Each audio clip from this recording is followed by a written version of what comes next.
aos olhos do Pai.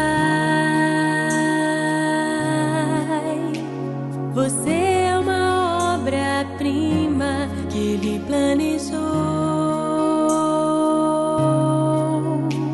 Com suas próprias mãos pintou a cor de sua pele, os seus cabelos desenhou, cada detalhe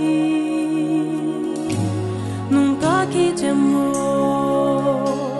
aos olhos do Pai. Você é uma obra-prima que Ele planejou.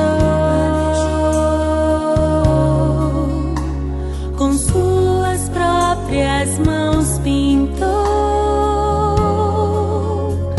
a cor de sua pele,